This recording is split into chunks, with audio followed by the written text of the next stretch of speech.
Allohimga hamd sanolar bo'lsin. Mana bu yil 26-yil haj mavsumida bizlar yorug' yuz bilan Allohning baytiga bo'ynimizdagi haj safarlarini qilishga yo'l olyapmiz. Bizni Navza masjididan ishchi guruhlar juda ajoyib tartibda intizom bilan bizlarni kuzatib qo'ydi. Ishchi guruhlariga ham rahmat, Alloh rozi bo'lsin.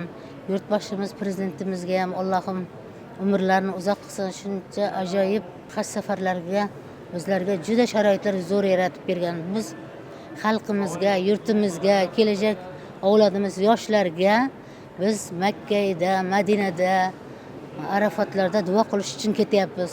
Avvalam Allohning buyrug'i bilan, Allohning chaqirig'i bilan ketyapmiz. Yorug' yuz bilan qaytib kelishni Alloh nasib qilsin. Hammamizdan Alloh rozi bo'lsin. Ishchi guruhlariga ham rahmat. Ichimda juda hayajon, taassurotlar ko'p. Shu Allohning o'zi kuch-quvvat bersin. Hamma borishga nasib qilsin. Shuning uchun Allohdan biz doim so'rab duo qilamiz.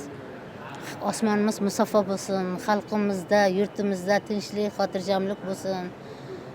Yoshlarga umr berib, prezidentimizning yordamiga qo'l-qanot bo'lib, shu yoshlar ilmli, bilimli, ziyoli farzandlar bo'lib kelsin. O'qimishli bo'lsin Allohim.